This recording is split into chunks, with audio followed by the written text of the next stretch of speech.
नमस्कार, news India देख रहे हैं आप और आपके साथ मैं हूं सुरभि तिवारी। और वक्त हो चला है हेल्दी इंडिया का, क्योंकि हम हर शनिवार और रविवार हेल्दी इंडिया आप लोगों के लिए लेकर के आते हैं, जिसमें हम अलग अलग टॉपिक्स पर बातचीत करते हैं और अलग अलग बीमारियों पर डिस्कस करने के साथ ही आप लोगों के लिए एक नंबर्स भी हम जरूर जारी करते हैं, ताकि आप जो 1 घंटे का हमारा ये प्रोग्राम है, इस 1 घंटे के लाइव प्रोग्राम में हमसे सीधे तौर पर जुड़ सके। और हमारे साथ डॉक्टर्स का एक पैनल भी जुड़ा हुआ होता है, जिसके तहत में आप सीधे तौर पर अपने अगर बीमारियों को लेकर के कोई भी सवालों के जवाब चाहते हैं तो इसी प्रोग्राम के दौरान आपके तमाम सवालों के जवाब आपको मिल जाएंगे। और आज का विषय है पीठ दर्द, यानी जो कमर में दर्द होता है या पीठ में आपको दर्द महसूस होता है, तो फिर ऐसे में उस दर्द से आप कैसे निपट सकते हैं, इसका इलाज क्या है, ये किन कारणों की वजह से होता है, इन तमाम एंगल्स पर हम चर्चा करेंगे, बातचीत करेंगे। क्योंकि कई बार ऐसा होता है जब हम अपने जो हर रोज की जिंदगी में हम जो भी काम करते हैं, उन कामों को करने में भी इसके कारण हमें दिक्कतों का सामना करना पड़ जाता है। और ये दर्द कभी कभी इतना बढ़ जाता है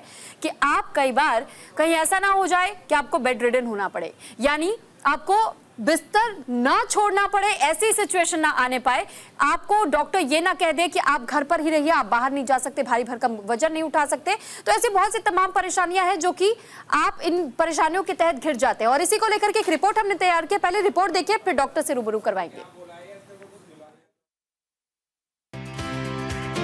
कमर दर्द किसी को भी हो सकता है और लगभग हर कोई अपने जीवन में किसी न किसी समय पीठ दर्द का अनुभव करता है।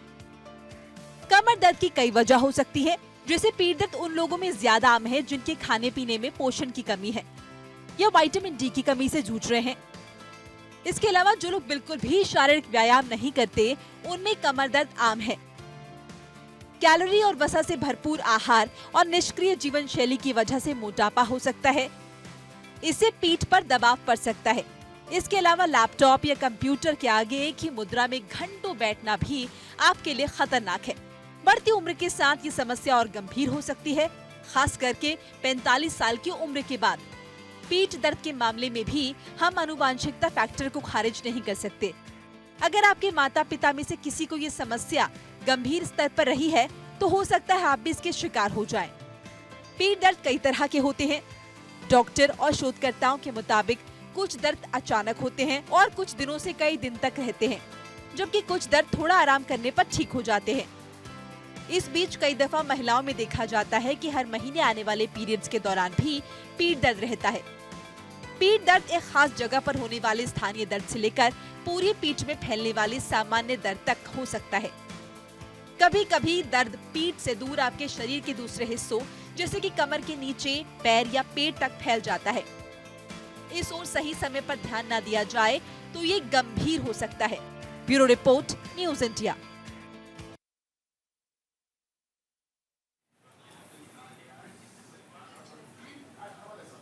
तो रिपोर्ट देखा आपने और साथ ही ये भी आपने समझने की कोशिश की होगी कि किन कारणों की वजह से पीठ दर्द हो सकते हैं, लेकिन इसके उपचार क्या कुछ है, क्या कुछ इलाज संभव है, कहीं सर्जरी की जरूरत तो नहीं पड़ेगी अगर आप इस दर्द से जूझ रहे हैं। तो ऐसे तमाम सवालों के जवाब हम डॉक्टर से लेंगे, लेकिन उससे पहले आपका इंट्रोडक्शन मैं अपने आज के डॉक्टर्स के टीम के साथ करवा देती हूँ, जो इस वक्त हमारे साथ जुड़ चुके हैं।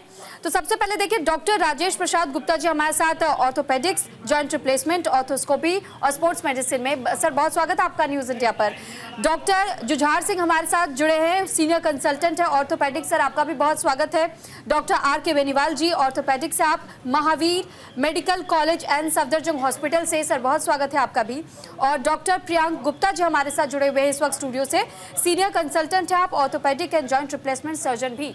सर बहुत स्वागत आपका भी न्यूज इंडिया पर। और इसी के साथ सबसे पहले हम प्रोग्राम की शुरुआत एक कॉलर के साथ ही कर लेते हैं, क्योंकि इस बीच राम गोपाल जी मध्य प्रदेश से हमारे साथ एक कॉलर जुड़ चुके हैं। राम गोपाल जी बहुत स्वागत है न्यूज इंडिया पर, आप अपना सवाल पूछ सकते हैं। डॉक्टर्स हमारे साथ इस वक्त जुड़े हुए हैं।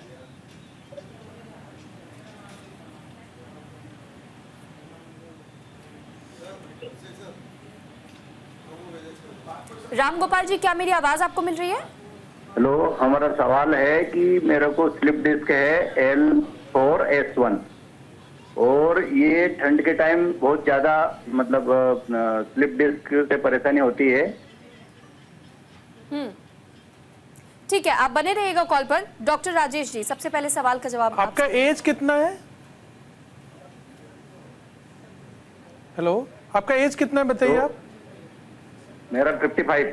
अच्छा, दर्द कैसे स्टार्ट हुआ आपका? गिरे थे, चोट लगा था या झुकने से कैसे हुआ था? नहीं चोट वोट कुछ नहीं लगा, अपना भी 4-5 साल से है लगातार। 4-5 और साल उसकी से। MRI भी कराई थी तो उन्होंने ऑपरेशन बताया था, लेकिन अच्छा। ऑपरेशन नहीं कराया मैंने। अच्छा, और टिंगलिंग, नमनेस, झिनझिनी वगैरह पैर में आती है आपको? जिनजिनी लेफ्ट हैंड साइड में थोड़ा सा साइटिका टाइप का, कभी कभी वो एक नस जो है वो चढ़ जाती है पैर पे अपना अच्छा। भी। देखिए, अगर- रात को करवट लेते टाइम। अच्छा, अगर ये सिम्टम्स है तो इसका मतलब है कि नर्व आपका कहीं पे कंप्रेस कर रहा है, जैसे आपने बताया L5, L4 और S1 के बीच में। तो इसमें यूजुअली क्या होता है कि नर्व जब कंप्रेस होता है तब फिर आपको टिंगलिंग, नमनेस, झिनझिनी जिसको बोलते हैं वैसे होता है, वीकनेस आती है इसमें अंगूठा वगैरह में। ठीक है, तो इसका जैसे MRI का फाइंडिंग और साथ साथ क्लिनिकल एग्जामिनेशंस करके फिर अगर आपको डॉक्टर सलाह देते हैं कि नहीं आपको ऑपरेशन कराना चाहिए तो जरूर कराइए आप ऑपरेशन, नहीं तो लंबा टाइम में फिर मसल्स वगैरह वीक होने लगता है, फिर दिक्कत आती है। और स्पाइन के सर्जरी से डरने की जरूरत नहीं है, काफ़ी स्किल्ड लोग होते हैं, अच्छे लोग होते हैं। या तो आप न्यूरो सर्जन से मिलिए या जो कुछ ऑर्थोपेडिक सर्जन जो स्पाइन में ट्रेंड होते हैं उनसे आप मिलिए और जरूर सर्जरी कराइए, इससे आपको फिर लाभ मिलेगा डेफिनेटली आपको। जी जी जी जी जी। ठीक है, उम्मीद करते हैं राम गोपाल जी आपको आपके सवालों का जवाब ज़रूर मिला होगा। और इसी के साथ अब मैं आगे बढ़ूंगी। Doctor R.K. बेनीवाल जी, मैं आपसे सवाल करना चाहूँगी, क्योंकि सबसे पहले तो ये समझना हमारे लिए बहुत ज़्यादा ज़रूरी हो जाता है कि स्पाइनल कॉर्ड्स में दिक्कत होती है, जब दर्द हमें महसूस होता है तो ये बैक पेन या क्रैम्प्स, जो जिसे हम बहुत आम लैंग्वेज में खासतौर पे फीमेल्स के लिए हम इस्तेमाल करते हैं, पीरियड्स के समय में जो क्रैम्प्स होते हैं उसमें कितना ज़्यादा डिफरेंस होता है, और बैक पेन कब तक नॉर्मल है या इसे हम सीरियस कब ले सकते हैं?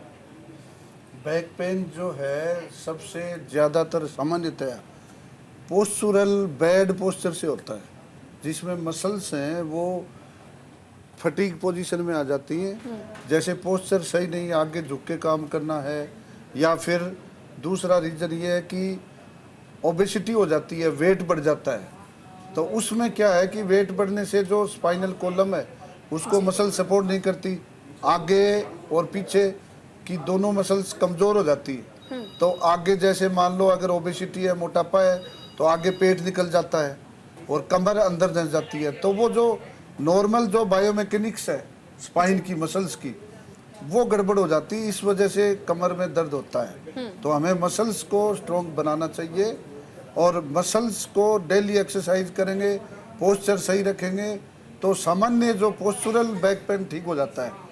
और अदर भी कारण है, कई कारण है बैक पेन के बहुत, जैसे आपने इन्फेक्शन से भी बैक पेन हो सकता है और ट्रॉमा से भी हो सकता है, डिजेनरेटिव आर्थराइटिस से भी हो सकता है, और ये डिस्क है, PIVD डिस्क प्रोलेप्स है, इससे भी बैक पेन हो सकता है। ठीक है डॉक्टर, मैं आपके पास लौटूंगी। डॉक्टर प्रियांक भी हमारे साथ बने हुए। डॉक्टर प्रियांक, क्योंकि जैसे अभी डॉक्टर R.K. बेनीवाल जी ने जिक्र किया कि जेनेटिक्स भी हो सकता है, इन्फेक्शन से भी हो सकता है, तो ये थोड़ा सा हम और ज़्यादा डिटेल में समझना चाहेंगे कि आखिर ये जेनेटिक्स तो समझ में आता है लेकिन इन्फेक्शन से कैसे हो सकता है, या फिर जिस तरीके का जिक्र किया कि कई बार स्लिप डिस्क की दिक्कत बहुत से लोगों को होती है, ये एज ग्रुप के ऊपर भी डिपेंड करता है या फिर किसी भी एज ग्रुप को हो सकता है? कितना ये ज़्यादा सीरियस इसे हम मान सकते हैं इस पेन को?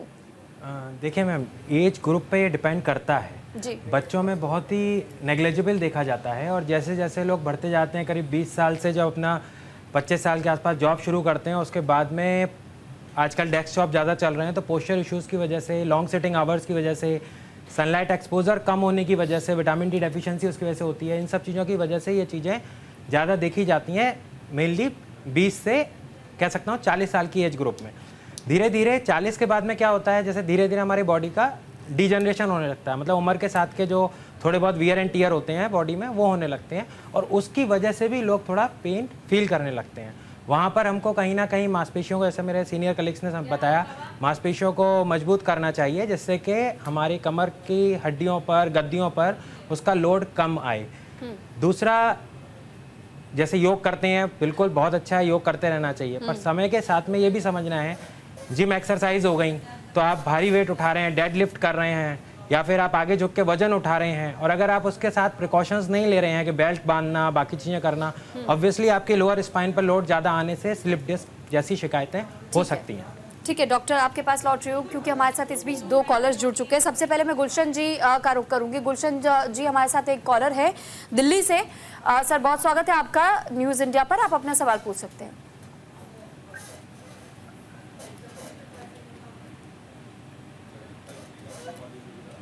गुलशन जी, अगर आप तक मेरी आवाज़ पहुंच रही है तो आप अपना सवाल पूछ सकते हैं।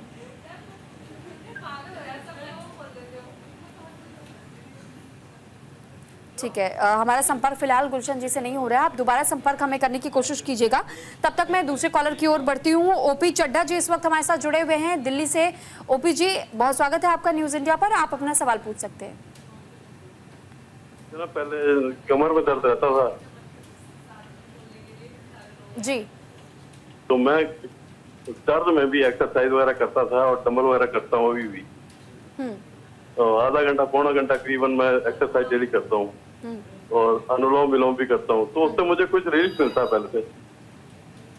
ठीक है, आपके सवालों का जवाब मैं आरके जी से लेना चाहूंगी। डॉक्टर आरके, आप अपनी एक्सरसाइज को कंटिन्यू रखिए और योगा भी कीजिए, प्राणायाम भी कीजिए, लेकिन जो स्पाइन के लिए जो मेन एक्सरसाइज है वो स्पाइनल फ्लेक्शन एक्सरसाइज और स्पाइनल एक्सटेंशन एक्सरसाइज है। स्पाइनल फ्लेक्शन में हम सीधा लेट के, सुपाइन लेट के, घुटनों को पकड़ के और पेट के लगाते हैं, घुटना मोड़ के।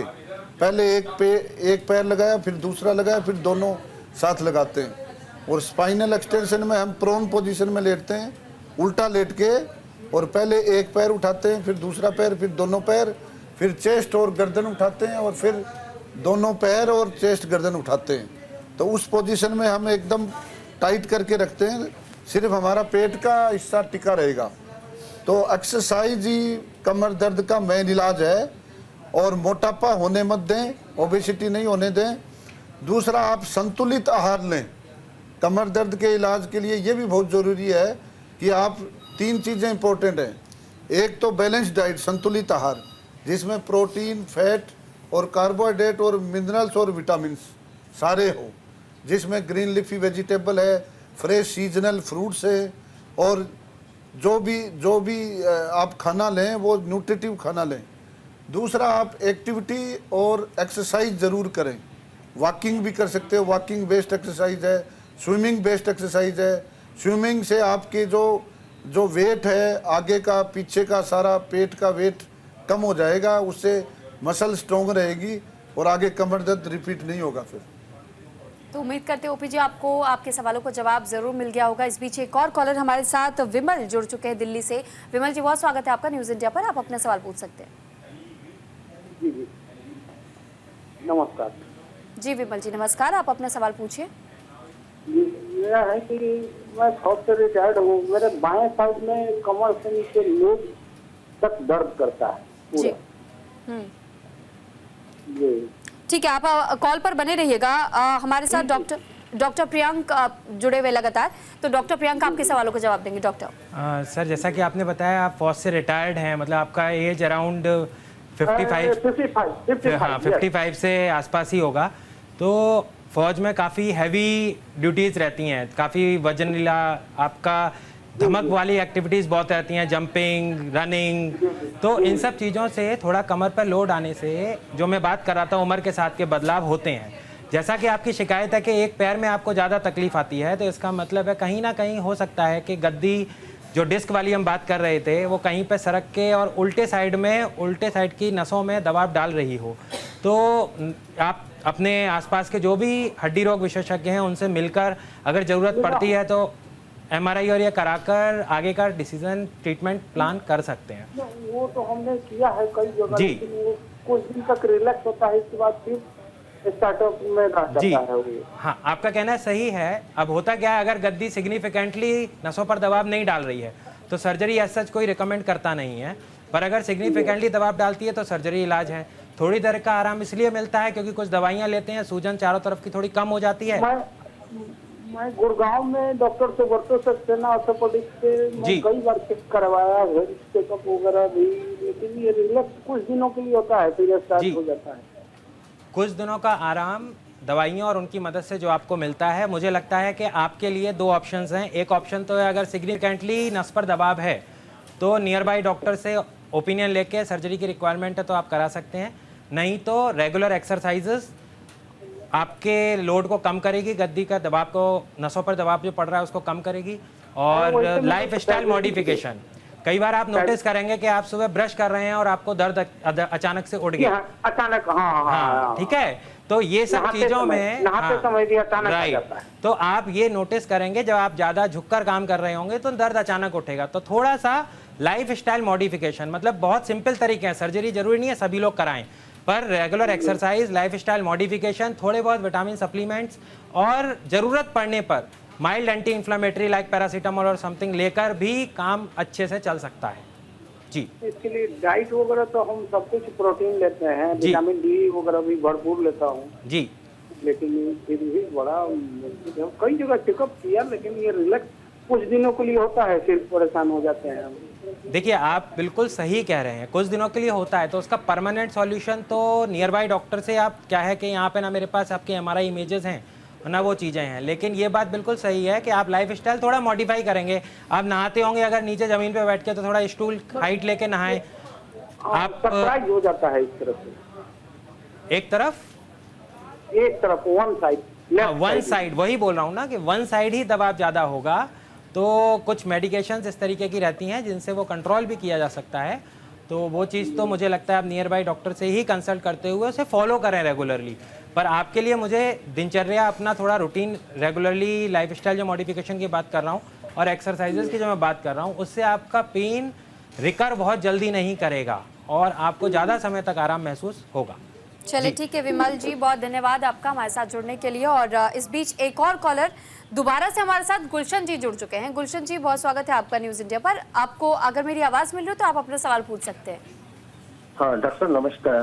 डॉक्टर साहब, मुझे पिछले 15 दिन से मेरे बैक साइड्स में पूरी लात में दर्द होता है और मेरे पंजे तक आता है।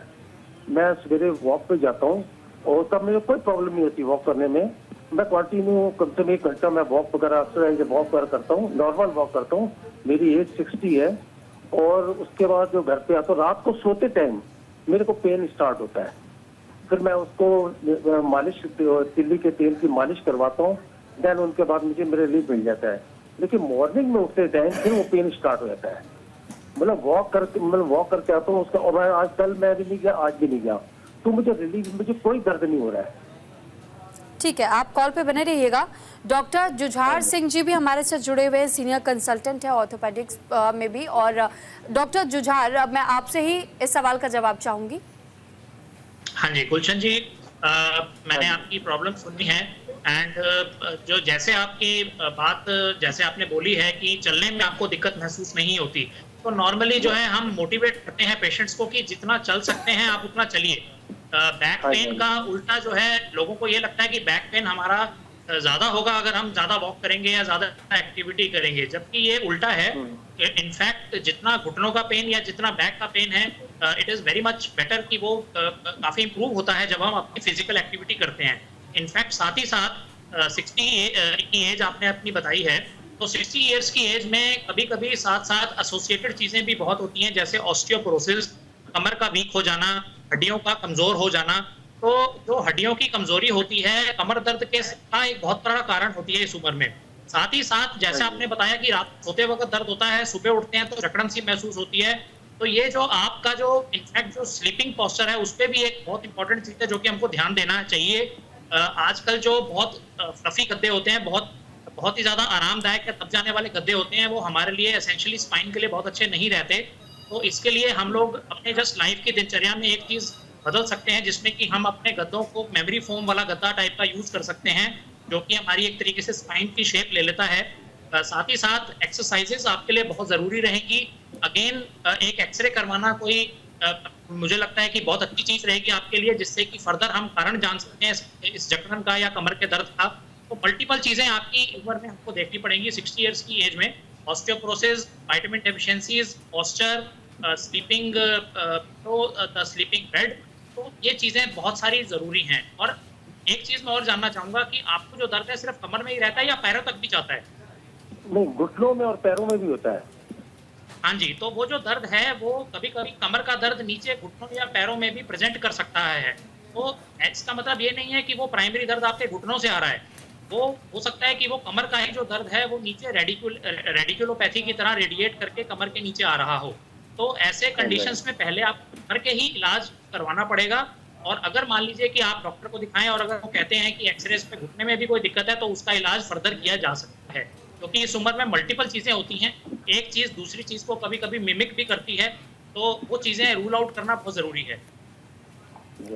चलिए ठीक है, उम्मीद करते हैं गुलशन जी आपको आपके सवाल का जवाब मिल गया होगा। Doctor R K. बेनीवाल जी, एक और चीज़ मैं आपसे इस बीच पूछना चाहूँगी, क्योंकि आपने भी जिक्र किया था कि कई ऐसे एक्सरसाइजेस होते हैं जो हर किसी को अपने रोज़मर्रा के जीवन में ज़रूर करनी चाहिए, लेकिन हमने कई बार ये भी सुना है कि अगर बहुत ज़्यादा आप पेन में हो या अगर मान लीजिए कि आपके बॉडी में कहीं स्वेलिंग हो, आप बहुत ज़्यादा कुछ हैवी लिफ्ट कर रहे हैं तो भी आपको उससे अगर पेन हो रहा है तो स्ट्रेचिंग एक्सरसाइजेस बिल्कुल स्किप कर दीजिए और बहुत नॉर्मल एक्सरसाइजेस करने का जिक्र होता है। तो उसके बीच का भी मैं डिफरेंस समझना चाहूँगी कि स्ट्रेचिंग कब तक नहीं करनी चाहिए, कब हमें ये समझना चाहिए कि अब हमें स्ट्रेचिंग से जितनी भी जुड़ी हुई एक्सरसाइजेस है सारी छोड़नी है, आप नॉर्मल योगा कीजिए, लेकिन उसमें भी सिर्फ जो व्यायाम हम करते हैं नॉर्मली सिर्फ उतना ही हम कर सकते हैं। देखिए, बात ऐसी है जैसे गुलशन जी ने बताया कि मुझे रात को भी दर्द होता है सोते समय जी, तो पहले हमें बीमारी का कारण पता करना चाहिए कि ये कमर दर्द क्यों हो रहा है। सिंपल मस्कुलर है, पोस्चुरल है, वो बात अलग है, लेकिन ये बोल रहे हैं कि रात को भी लेटता हूँ तब भी दर्द होता रहता है जी, तो वो किसी खास चीज की ओर इशारा कर रहा है। और दूसरा ये कहते हैं सुबह उठता हूँ तब भी होता है, तो हमें पहले इन्वेस्टिगेशन करा के अगर रात को दर्द है तो इन्फेक्शन भी हो सकता है। इस एज में कॉमन है, जैसे इन्फेक्शन ट्यूबरकुलोसिस है वो भी कॉमन है। तो गुलशन जी को सबसे पहले एक्सरे, खून की जांच और एमआरआई कराना चाहिए, और फिर अगर कोई ये चीज़ें एक्सक्लूड हो जाती है कि ये चीज़ नहीं है, ये नहीं है, वैसे है, तब एक्सरसाइज शुरू कर सकते हैं। एक्सरसाइज पहले जो डायग्नोसिस बनने के बाद में हम एक्सरसाइज एडवाइज करते हैं। बाकी आपने जो ये कहा स्ट्रेचिंग जी, स्ट्रेचिंग तो मसल्स की खुराक है, डाइट है। जैसे स्ट्रेचिंग और स्ट्रेंथनिंग दो टाइप की एक्सरसाइज है। स्ट्रेंथनिंग मतलब मसल कॉन्ट्रैक्ट होती है तो वो मसल मजबूत होती है, स्ट्रेंथन करती है। तो हम बार बार मसल को कॉन्ट्रैक्ट करेंगे, जैसे जिम के अंदर ऐसे वेट उठाते हैं, ये करते हैं, तो मसल हाइपरट्रोफी होती है, मजबूत हो जाती है वो। और स्ट्रेचिंग भी उसको मसल को फैटीग, जो मसल थक जाती है, फैटीग हो जाती है, टायर्ड हो जाती है, उसको रिलैक्स करती है। स्ट्रेचिंग भी ज़रूरी है। तो स्ट्रेचिंग, स्ट्रेंथनिंग ये अल्टरनेट फिनोमेना है, ये एक्सरसाइज करनी चाहिए। लेकिन मेरा मानना ये है कि जो उम्र उनकी 60 या 69 है, जो भी बताया उन्होंने, इस उम्र के अंदर कई चीज़ें होती हैं, तो बिना डायग्नोसिस बने हुए, बिना जांच कराए हुए कोई भी एक्सरसाइज या कुछ भी करना ठीक नहीं है, क्योंकि अगर मान लो मेलिग्नेंसी भी हो सकती है। इस जो एल्डरली पीपल है उनके अंदर कई बार कहीं के भी साइलेंट मेलिग्नेंसी है, वो कहीं पे भी, जैसे मान लो फेफड़े की भी है, लंग्स की है, लीवर की, इंटेस्टाइन की है, ब्रेस्ट की भी है, कहीं से भी आके स्पाइन में आती है, स्पाइन में सेकेंडरी आ जाती है, उसकी वजह से भी कमर दर्द है। ओस्टियोपोरोसिस की वजह से भी कमर दर्द है। तो ओस्टियोपोरोसिस है, उसके लिए हमें बोन डेंसिटोमेट्री करवा के हम देख सकते हैं कि कितना ओस्टियोपोरोसिस है। ठीक है, मेल फीमेल दोनों। डॉक्टर, एक कॉलर इस बीच जोधपुर से हमारे साथ जय कुमार जी जुड़े हुए हैं। जय कुमार जी, आप अपना सवाल पूछ सकते हैं। डॉक्टर साहब नमस्ते। जी जय जी, आप अपना सवाल पूछ लीजिए। जी जी नमस्ते मैडम। डॉक्टर साहब नमस्ते। अचानक पीठ में, मेरी उम्र 55 है, अचानक पीठ में बाजू और दाहिने बाजू और पीठ का जो जॉइंट होता है। जी मैम, आवाज आ रही है? जी जी जी बिल्कुल, आपकी आवाज हम तक पहुंच रही है, आप अपना सवाल पूछिए। जी जी, अचानक पीठ में दाहिने साइड बाजू का और पीठ का जो जॉइंट है वहाँ पर दर्द होता है और ठीक भी होता है अचानक। ठीक है, तो आप कॉल पे बने रहिएगा डॉक्टर आर.के. जी, क्योंकि अभी हम इसी पर चर्चा कर रहे थे, तो मैं आपसे इस सवाल का जवाब चाहूंगी। जी, ये कह रहे हैं कि भाई मेरे जो कमर में, पीठ में, जहाँ से बाजू शुरू होता है, आपका यही है ना कि जहाँ से पैर शुरू होता है, थाई और बटक एरिया, वहीं पे पेन है? नहीं नहीं नहीं सर, थाई नहीं, पीठ और दाहिना बाजू। अच्छा, दाहिना बाजू शोल्डर के पास। शोल्डर की है जी। अच्छा, शोल्डर शोल्डर की। का अच्छा, पीठ में भी दर्द है और बाजू में भी है, तो गर्दन पीठ में? में, बाजू में नहीं है, केवल पीठ में। पीठ में है, अच्छा, ऊपर की तरफ है। हाँ, तो आपके कमर के बीच के हिस्से में दर्द है या ऊपर वाले नहीं हिस्से सर, में? कहीं ऊपर में। ऊपर वाले में है, ठीक है। देखो, इनका जो है ये बता रहे हैं कि गर्दन से नीचे और मिड बैक से ऊपर वहाँ पे दर्द है। तो आपके वहाँ से जो दर्द है फिर वो कंधे के थ्रू हाथ में भी आता है क्या, कोहनी के नहीं नीचे सर, तक? बिल्कुल नहीं, अचानक होता है, लगता है कि मतलब लिमिट से ज्यादा, फिर ठीक भी हो जाता है। अच्छा, ठीक है। कितनी देर में ठीक होता है? हो जाता है करीब 1.5-2 मिनट लगते हैं। बुरा 1.5-2 होता है। मिनट लगते हैं, अच्छा। और शुरू कैसे होता है, वो प्रेजेंट कैसे करता है? शुरू कोई एक्टिविटी करने से होता है या वैसे ही होता है? नहीं, अचानक सर। अचानक होता है।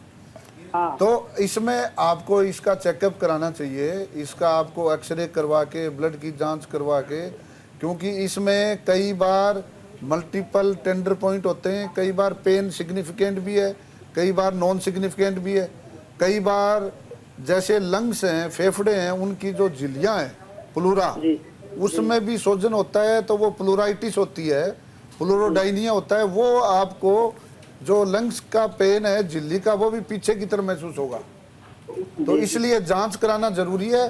किसी भी अच्छे ऑर्थोपेडिक सर्जन को या चेस्ट फिजिशियन को आप दिखाइए, उसके बाद जांच करवा के और हाँ, पता लगेगा। चलिए, उम्मीद करते हैं जय जी आपको भी आपके सवालों का जवाब मिल गया होगा। और देखिए, लगातार हम बात कर रहे हैं बैक एक को लेकर के, डॉक्टर से हम तमाम सवालों के जवाब भी पूछ रहे हैं और आपके कॉल्स भी हम इस बीच में अटेंड कर रहे हैं। लेकिन फिलहाल यहाँ हमें रुकना होगा एक छोटे से ब्रेक के लिए। ब्रेक के बाद जल्द हाजिर होंगे, क्योंकि ये कार्यक्रम अभी भी लगातार जारी है।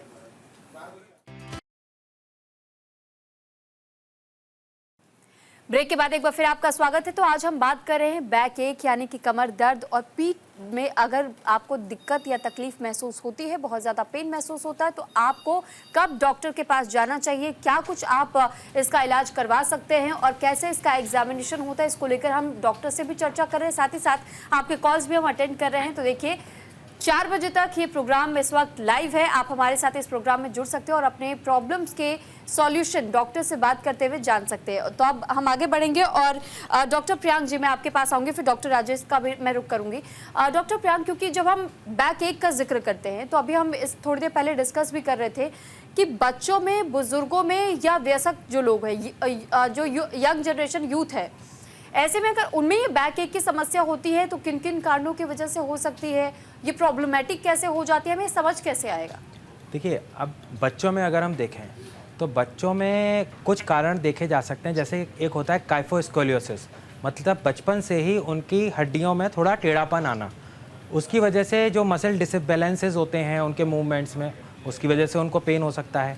दूसरा क्या है, आजकल थोड़ा सा नो डाउट मोबाइल यूज़ ये सब हम लोग कर रहे हैं, तो इसकी वजह से भी बच्चों में एकदम गर्दन अकड़ जाना और ये सब चीज़ें देखी जाती हैं। तीसरा, विटामिन डी डेफिशिएंसी जो एक पेंडेमिक जैसा बनता जा रहा है समय के साथ में, सूरज की रोशनी ना मिलने की वजह से, वो भी एक कारण हो सकता है। अब हम थोड़ा सा बड़ों में जाते हैं, तो अभी थोड़ी देर पहले ही जो मैंने डिस्कशन किया था कि हम लोगों का लाइफ स्टाइल, ज़्यादातर लोग आईटी प्रोफेशंस में हैं, लॉन्ग सिटिंग आवर्स हैं, पुअर पोस्चर है, अगेन विटामिन डेफिशिएंसीज़ हैं, और जो भी उनका लाइफ स्टाइल है वो बहुत कॉमन कारण है। तीसरा, जिम एक्सरसाइजेज में स्लिप डिस्क हो जाना, ये सब भी बहुत कॉमन कारण है।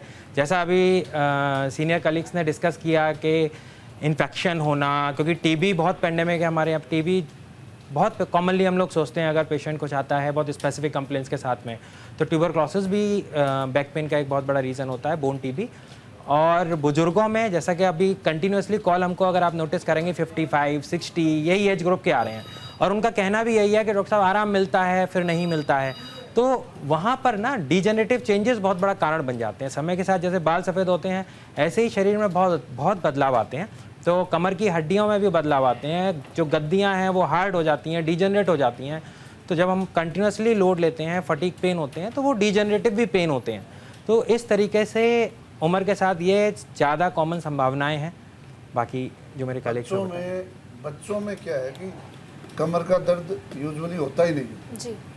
अगर बच्चों में कमर का दर्द हो रहा है तो ज़रूर कोई न कोई कारण है, बीमारी है। जी ये जो हम बात करें ना पोस्चुरल और ये फटीग या उस वजह से या हाँ ये जरूर है कि थोड़ा बहुत आजकल मोबाइल यूज करते हैं तो गर्दन में लेटे लेटे देखते हैं तो थोड़ा हो सकता है, लेकिन बच्चे बैक पेन कंप्लेंट नहीं करते, कभी नहीं करते।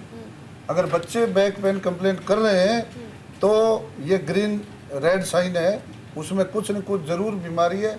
ज़्यादातर इन्फेक्शन हो सकता है, ट्यूबरकुलोसिस हो सकता है या और ट्रोमेटिक कुछ भी हो सकता है। लेकिन अडल्ट है, अडल्ट में कंप्लेंट करेंगे बैक पेन होगा जी लेकिन उनके जरूरी नहीं बीमारी है, ये देखा गया ज़्यादातर उनके, क्योंकि वो पेन फटीग या पोजीशन की वजह से या वैसे फंक्शनल पेन भी होता है, बच्चों में ये चीज़ें नहीं होती।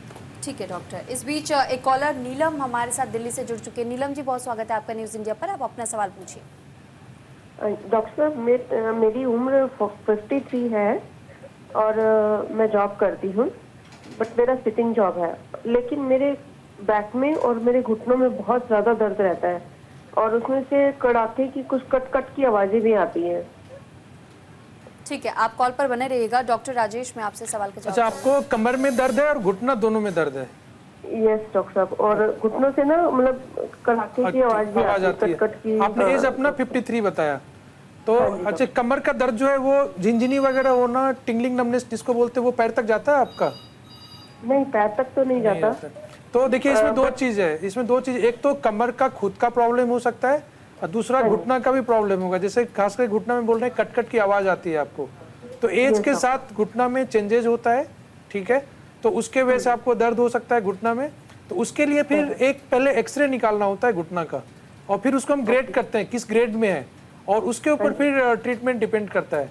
और कमर का भी प्रॉपर आपका एक एवेल्युएशन होना चाहिए, जैसे एक्सरे वगैरह और क्लिनिकल एग्जामिनेशन होना चाहिए, वो सब चीज़ करके देखना होगा। अगर आप अभी डॉक्टर से अगर नहीं कंसल्ट करना चाहते हैं तो कमर के लिए एटलीस्ट प्रॉपर पोस्चर मेंटेन करना, वैसे डॉक्टर से तो कंसल्ट करना ही चाहिए डेफिनेटली, उसके बाद कोई ट्रीटमेंट लेना चाहिए। फिर भी पोस्चर आप अपना करेक्ट कर सकते हैं अगर लॉन्ग सिटिंग आवर वगैरह कुछ है तो, और कुछ मेडिसिन वगैरह ले सकते हैं। मेरे ख्याल से प्रॉपर इवैल्यूएशन के बाद ही कुछ करना चाहिए, क्योंकि दोनों पेन बता रहे हैं। कभी कोई कमर का भी दर्द जैसे नी तक आता है, जैसे हमारे और कलीग भी बोल रहे थे ये चीज़, तो इवैल्यूएशन बहुत इंपॉर्टेंट होता है इन सब चीज़ों के लिए। आपकी एज कितनी है? 53 बताया। 53 डॉक्टर साहब। हाँ 50। नहीं, वेट कितना है? मैं वेट पूछना चाह रहा था। वेट मेरा 70 है डॉक्टर साहब। अच्छा, हाँ तो वेट हाइट कितना है? हाइट 5'1" है। हाँ, वेट ज़्यादा है आपका, तो ये जो घुटनों का दर्द है वो जितना ज़्यादा वेट होगा उतना जल्दी डिजेनरेटिव चेंजेस आएंगे आपके घुटनों में, और घुटने घिसने लग जाएंगे, उसमें ऑस्टियोआर्थराइटिस हो जाता है। और उसी को आप अगर चलता रहा फिर वो घुटने अंदर की तरफ मुड़ भी जाते हैं, डिफॉर्मिटी भी बन जाती है। कमर का दर्द भी वेट की वजह से ही है, क्योंकि कमर का दर्द आपके ऊपर ही है, पैर में नहीं आ रहा, इसका मतलब आपकी नस नहीं दब रही है। तो वो कमर में भी वेट की वजह से आपका जो है ना बैलेंस गड़बड़ हो रहा है मसल्स का, आगे और पीछे। तो आगे की एब्डोमेन की मसल्स आपकी वीक हैं, एब्डोमेन प्रोट्रूबरेंट है, तो वो सपोर्ट नहीं कर पा रही कमर को, इस वजह से कमर का दर्द है। तो आप वेट कम कीजिए और एक्सरसाइज कीजिए जो मैंने बताई थी, स्पाइनल फ्लेक्शन और स्पाइनल एक्सटेंशन एक्सरसाइज जो वो कीजिए, और घुटने के लिए भी क्वाड्रिसेप्स एक्सरसाइज कीजिए और घुटने का एक्सरे करवाइए। एक्चुअली थायराइड भी है मुझे, हाँ इसलिए वेट ज़्यादा है। मल्टीविटामिन, हाँ थायराइड है इसलिए वेट ज़्यादा है। थायराइड को कंट्रोल कीजिए, अगर कोई शुगर है तो भी कंट्रोल कीजिए, और उसका घुटने का एक्सरे करवाइए, और घुटने में एक्सरे से पता लगेगा कि भी कितना ऑस्टियोआर्थराइटिस की ग्रेड कौन सा है, उस ग्रेड के हिसाब से फिर वो ट्रीटमेंट होता है। सिंपल एक्सरसाइज से भी ट्रीटमेंट हो सकता है, क्वाड्रिसेप्स एक्सरसाइज घुटने की, उसमें आपको लंबी देर तक खड़े नहीं रहना है, ऊपड़ू नहीं बैठना, पालथी नहीं मारना, सीढ़ियाँ कम चढ़ना है। और बाकी एक्सरसाइज, दवाई और कुछ आजकल इंजेक्शन भी आते हैं जो वो भी लगा सकते हैं, और सर्जरी तो इसमें आपको जरूरत नहीं है, क्योंकि अभी एज कम है, इतने ज़्यादा खराब भी नहीं होंगे आपके घुटने, अभी शुरुआत है। कुछ खाने में परहेज करना चाहिए मुझे?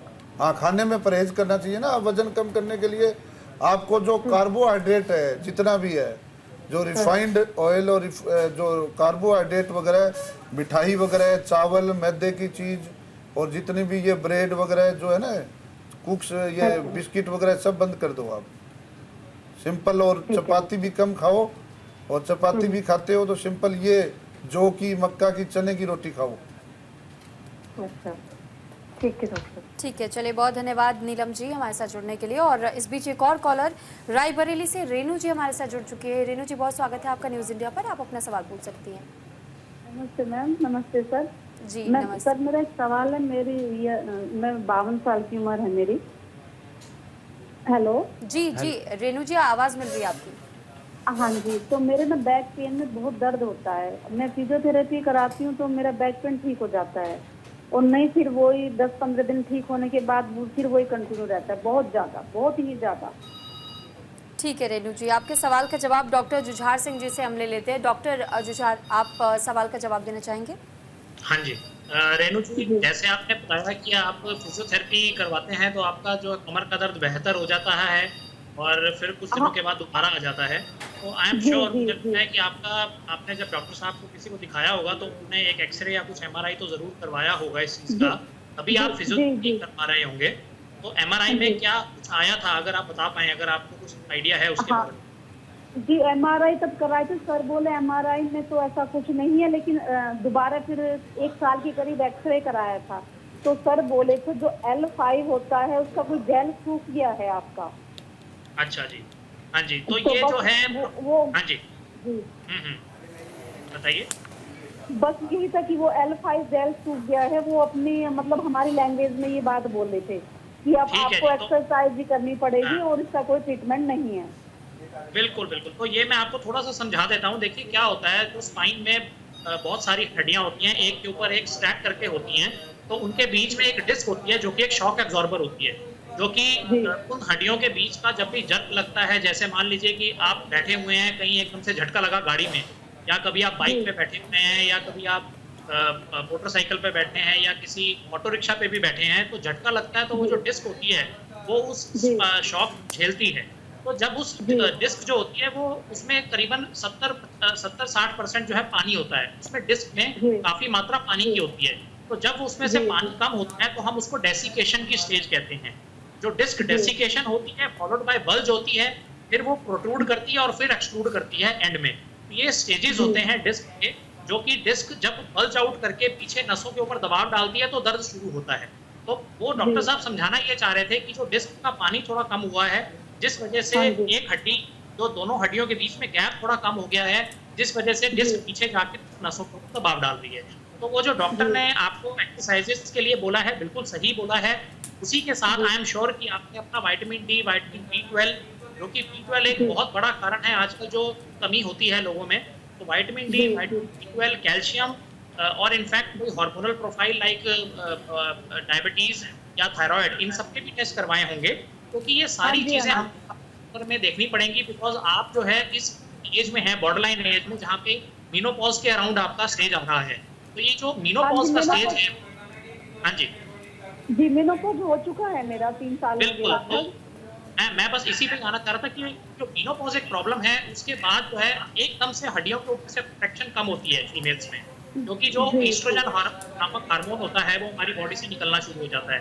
तो उस वजह से जो कमर के दर्द, हड्डियों के दर्द, घुटनों के दर्द बहुत ज्यादा बढ़ जाते हैं। आपको जो है एक बार अपना एक एक्सा स्कैन भी कराना चाहिए, जिसमें कि आपकी हड्डी की कमजोरी पता चलेगी।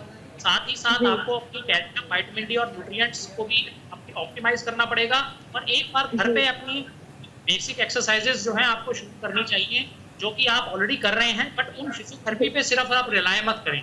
Physiotherapist will do their job, वो अपना काम करेंगे हफ्ते 15 दिन के लिए, मगर आगे के लिए जो एक्सरसाइजेस हैं और जो प्रिकॉशंस हैं, लाइफस्टाइल चेंजेस हैं, बैठने में, चलने में, उठने में, even forward bending, heavy weight lifting, आगे झुक के काम करना, भारी सामान उठाना, कमर, जैसे आपने बताया सिटिंग जॉब की मतलब कभी कभी होता है तो बैठे बैठे पीछे कमर पे बैक रेस्ट लगाना, तो इन सब चीजों को साथ में देख के आपको चलना पड़ेगा ताकि आप सर्जरी की स्टेज तक ना पहुंचे।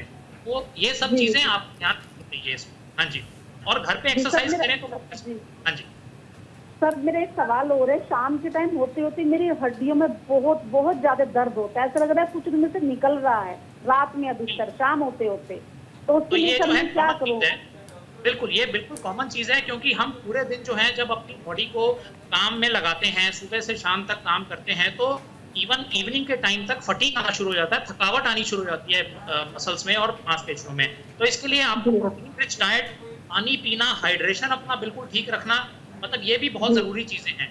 डाइटरी और इनफैक्ट जो लाइफस्टाइल चेंजेस तो हैं ही है जरूरी, मगर पानी पीना, प्रोटीन डाइट लेना। अगर आप वेजिटेरियन हैं तो आप वेजिटेरियन ऑप्शंस ढूंढें प्रोटीन के डाइट बढ़ाने के। अगर आप वीगन ऑप्शंस भी बहुत हैं, ऐसा नहीं है कि सिर्फ नॉनवेज से ही मिलता है।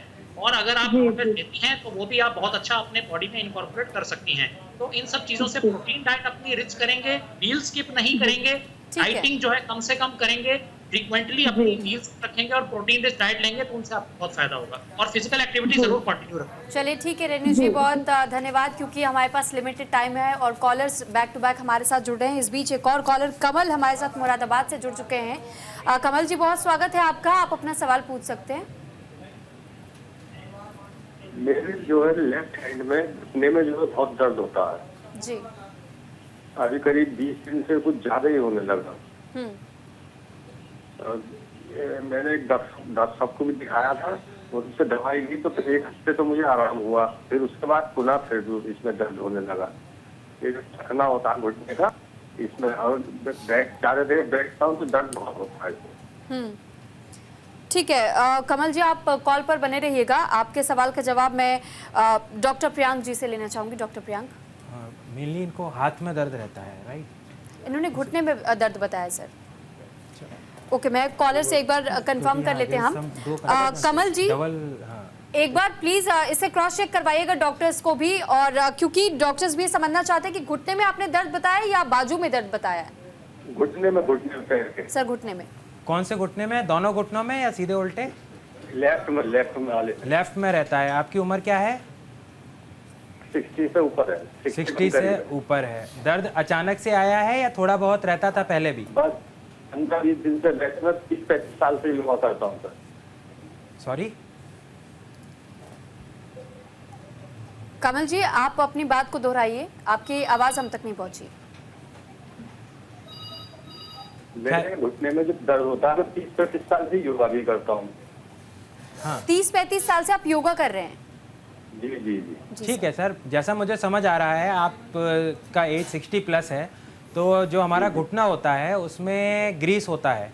ग्रीस मतलब कार्टिलेज, और समय के साथ वो वियर आउट होता है। जैसा मैं वह कह रहा था कि उम्र के साथ के बदलाव होते हैं, बाल सफ़ेद होते हैं, लोगों को आंखों का मोतियाबिंद होता है, इसी तरीके से घुटने में भी जो ग्रीस है वो थोड़ा बहुत समय के साथ कम होता है। तब हमको थोड़ा तकलीफ महसूस होने लगता है, जैसे जब घुटने पर लोड आता है उन एक्टिविटीज़ पर, जैसे बैठ के उठना, सीढ़ी चढ़ना उतरना, उकड़ू बैठना, नीचे आलती पालती मार के बैठना, इन सब चीज़ों में थोड़ी तकलीफ ज़्यादा महसूस होने लगती है। तो इसका इलाज यही है कि आप पहले तो लाइफ स्टाइल मॉडिफिकेशन करें, कोशिश करें वो काम ना करें जिसमें आपका दर्द बढ़ रहा है। जैसे आपने कहा आप 30-35 साल से योगा कर रहे हैं, आप बहुत सही कर रहे हैं, लेकिन योगा में भी कई एक्सरसाइजेज होती हैं जो समय के साथ परेशान करती हैं। जैसे आज ही पेशेंट एक देखा मैंने, और वो इसलिए आए थे कि डॉक्टर साहब वज्रासन किया है, उसके बाद से बहुत दर्द बढ़ गया है। तो समय के साथ आपको ये भी समझना है कि वो एक्सरसाइज आपके लिए कितनी हेल्पफुल है। तो आप कोशिश करिए कि लाइफ स्टाइल मॉडिफाई करिए, सीढ़ी कम उतरना चढ़ना उतरना है, अगर बहुत ज़रूरी तो रैंप पकड़ के चढ़ें उतरें, इंडियन टॉयलेट का इस्तेमाल कम से कम करें, वेस्टर्न पे शिफ्ट हों। आप धमक वाली कोई एक्टिविटी ना करें कि जॉगिंग करें या फिर आलती पालती मार के बैठना, स्क्वैटिंग करना, ये सारी चीज़ें थोड़ा सा कंट्रोल रखें। आपके लिए ऐसा नहीं है कि सब चीज़ें बंद कर देनी है। रेगुलर वॉकिंग बहुत हेल्पफुल रहेगा प्लेन सरफेस पे, आपके लिए साइकिलिंग बहुत हेल्पफुल रहेगा, आपके लिए जैसा सीनियर कलेक्टर ने बताया मेरे कि स्विमिंग बहुत हेल्पफुल रहेगा। तो ये एक्सरसाइजेज अपने रूटीन में डालें, धमक वाली एक्सरसाइज कम से कम करें। तो life style modification, regular exercises, घरेलू उपचार, सिकाई, जेल, इन सब चीज़ों से थोड़ा आराम आपको मिलेगा, और ज़रूरत पड़ने पे दवाइयाँ डॉक्टर की सलाह से ही लें। और उसके आगे भी बहुत इलाज होते हैं, डिपेंड करता है कि आपका stage of wear and tear क्या है। अगर आर्थराइटिस बहुत सिग्निफिकेंट होता जाएगा तो फिर उस हिसाब से आगे के इलाज डिसाइड होंगे। जी ठीक है, उम्मीद है आपको आपके सवालों का जवाब कमल जी मिल गया होगा। इस बीच एक और कॉलर हमारे साथ जुड़ चुके हैं, अनुभव गुप्ता जी दिल्ली से। क्योंकि समय अब हमारे पास बहुत कम बचा है, हम आपसे भी रिक्वेस्ट करेंगे कि सवाल छोटे रखिएगा ताकि जवाब भी जल्द से जल्द आपको मिल जाए। अनुभव जी। हेलो जी अनुभव जी। मेरे फादर की एज 66 ईयर्स की है और उनका 1.5 साल पहले स्पाइन का L3 L4 का ऑपरेशन हुआ था जी। तो अभी उनको ऑपरेशन के बाद भी दर्द हो रहा है। डॉक्टर्स को हमने दिखाया, जहाँ ऑपरेशन है उसके नीचे दर्द हो रहा है। तो हम जानना चाहते हैं कि ये दर्द क्यों हो रहा है। ठीक है अनुभा जी, आप कॉल पर बने रहिएगा। Doctor R K. बेनीवाल जी। अच्छा, आपके फादर के जो दर्द है वो कमर में हो रहा है या पैरों में जा रहा है? कमर में भी हो रहा है, पैर में भी जा रहा है। कमर में भी हो रहा है, पैर में भी जा रहा है। दोनों में हो रहा है। फादर से आप दोनों में। हेलो, हाँ हाँ हाँ, ठीक है। मैं अपने फादर से बात करा रही हूँ, आप बात करिए। हाँ सर, उसमें है कमर में से पैर में भी जा रहा है दर्द। जा रहा है। तो पहले ऑपरेशन से पहले कमर में ज्यादा था या पैरों में ज्यादा था? ऑपरेशन से पहले नहीं, कमर में ज्यादा था। कमर में ज्यादा था। हाँ जी। तो आप ऑपरेशन में डिस्क निकाली थी? हाँ, डिस्क उसमें लगाया है, L3 का फिक्स कर दिया वहाँ पे। अच्छा, फिक्स कर दिया। हाँ हाँ जी। तो कई बार ऐसा होता है कि ऑपरेशन में अगर डिस्क की वजह से ऑपरेशन किया है, डिस्क निकाली है, तो डिस्क की वजह से तो पैर में ज्यादा दर्द होता है, लेकिन डिस्क निकालने से कई बार फेसेट जॉइंट हैं वो स्लाइड करते हैं, तो वो फेसेट जॉइंट आर्थोपैथी होती है, तो उसकी वजह से भी थोड़ा कमर में दर्द हो सकता है। और तो उन्होंने अल्ट्रासेट किया था खाने के लिए, आधा गोली बोला खाइए रोज। अच्छा, खा सकते हैं क्या? नहीं, अल्ट्रासेट तो पेन किलर है, वो ज्यादा मत खाइए। लेकिन आपके जो दर्द है वो रात को सोते सोते भी होता है क्या? हाँ जी। तो आप ब्लड की जांच कराइए। कई बार ऑपरेशन के बाद डिस्काइटिस होता है, इन्फेक्शन होता है, उस वजह से भी दर्द होता है। जो आप कमर में बता रहे हो उस वजह से भी होता है। और पैरों में तो पहले भी आपके नहीं था, पैर में तो ऑपरेशन से पहले भी ज्यादा नहीं था। अभी पैरों में दर्द हो रहा है। अब पैरों में दर्द हो रहा है, तो इसका मतलब अभी जो नर्व रूट के ऊपर प्रेशर बढ़ रहा है, तो आप एक MRI कराइए, कॉन्ट्रास्ट MRI। जो अभी MRI कॉन्ट्रास्ट करा के किसी अच्छे डॉक्टर को दिखाइए और उसमें डायग्नोसिस वो बनाएंगे भी क्यों हो रहा है, पेन का कारण क्या है, इन्फेक्शन है, डिस्काइटिस है, या फेसेट जॉइंट आर्थोपैथी है, या फिर वैसे उसके रीजन के हिसाब से ही ट्रीटमेंट करना पड़ेगा। ठीक है, उम्मीद करते हैं कि आपको आपके सवालों का जवाब मिल गया होगा। राघवेंद्र जी अगले कॉलर कोलकाता से हमारे साथ बने हुए हैं, और राघवेंद्र जी बहुत स्वागत है आपका, आप अपना सवाल पूछ सकते हैं। जी थैंक यू। एक्चुअली मैडम मैंने जिम स्टार्ट किया लास्ट 15-20 डेज से, and I am running on treadmill also. So what is happening means, मुझे क्या है सडनली जो है राइट नी में वो पेन स्टार्ट हो गया है। तो I am not giving so much time, only 15 minutes I am running on treadmill. तो आज मैंने बैंडेज बांधा तो कुछ रिलैक्स मिला, बट स्टिल इन मूवमेंट जैसे ही करता हूँ मैं पैर का राइट और left, I am feeling pen here even at the time of sleeping also. ठीक है So I am not taking any Dunlop gadda. I am just taking simple bed. I am avoiding all those things also. So kindly suggest me please. ठीक है, doctor Rajesh आपसे सवाल का जवाब। आपको back में पेन बताया ना आपने? नहीं सर, नी में। कौन सा नी में हुआ आपको? सर राइट में। एज क्या है आपका? सर 44 एज है, और जिम एक्टिविटीज और ट्रेडमिल्स के बाद आपका दर्द बढ़ा, ठीक है? जी राइट सर। तो ये मेरे ख्याल से इसमें सिंपल पेन भी हो सकता है आपका, इससे पहले लेकिन बिल्कुल ठीक थे आप? सर एक्चुअली क्या है, मैं लिफ्ट अवॉइड करता हूँ, तो मैं 5 to 6 मंजिल तक मैं फिटनेस के लिए मैं हमेशा सीढ़ी यूज करा, बट उसके बाद सीढ़ी चढ़ने में दिक्कत होना स्टार्ट हो गया, थोड़ा लिटिल बिट पेन मैंने कभी कभी ठंड के सीजन में फील करा है। अच्छा। तो बट नॉट सो मच, हल्का बल्का कभी कभी। देखिए 44 के एज में एक तो एक्सरे, ठीक है, और उसके बाद अगर इससे पहले दर्द है आपको कहीं, तो कभी कभी मेनिस्कस इंजरीज वगैरह होता है, उसके वजह से दर्द हो सकता है। थर्ड चीज गॉट वगैरह के वजह से भी होता है, तो यूरिक एसिड्स, विटामिन डी, इन सब चीज़ों को देखना चाहिए। और 15 दिन में अगर दर्द कम नहीं हो रहा है तो इवेलुएट करना चाहिए, और नहीं तो फिर नी मसल्स स्ट्रॉन्ग करने वाला एक्सरसाइज, गर्म पानी से सिकाई वगैरह कर सकते हैं आप। अगर इतना दिन हो चुका है तो एक्यूट कंडीशन यूजुअली हम आइस थेरेपी वगैरह बोलते हैं, और फिर एक्सरसाइज करिए और डॉक्टर्स को कंसल्ट करिए एक बार आप।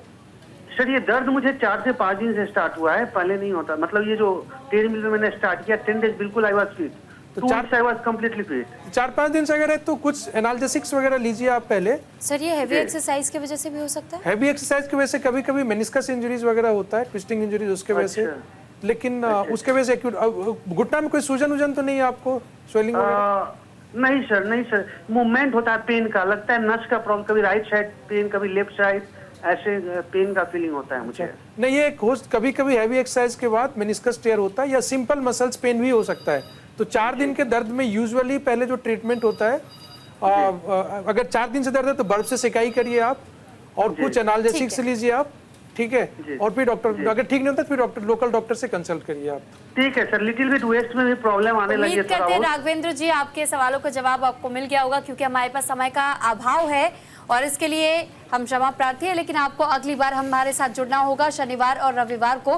फिलहाल हमारे साथ डॉक्टर्स जो इस वक्त जुड़े हुए थे, बैक एक को लेकर हम चर्चा कर रहे थे, बातचीत कर रहे थे, और ये इतना वास्ट टॉपिक है कि इस पर हम चर्चा लगातार जारी रख सकते हैं, लेकिन सवालों के जवाब जल्दी खत्म नहीं होंगे। डॉक्टर राजेश प्रसाद गुप्ता हमारे साथ जुड़े हुए थे, डॉक्टर जुझार सिंह जी हमारे साथ जुड़े हुए थे, डॉक्टर RK बेनीवाल जी हमारे साथ जुड़े, और डॉक्टर प्रियंक गुप्ता आप हमारे साथ जुड़े। आप सभी डॉक्टर्स का बहुत धन्यवाद हमारे साथ जुड़ने के लिए, हमारे दर्शकों के सवालों का जवाब देने के लिए। तो इसी तरह हर सैटरडे और संडे दोपहर 3 बजे से लेकर 4 बजे 1 घंटे तक हेल्दी इंडिया का ये कार्यक्रम लाइव रहता है। आपके टीवी स्क्रीन पर लगातार नंबर फ्लैश हो रहे होते हैं और अलग अलग टॉपिक्स पर हर सैटरडे और संडे हम आप लोगों के सामने हाजिर होते हैं, ताकि आप अपने सवालों के जवाब डॉक्टर्स की टीम से खुद जान पाए।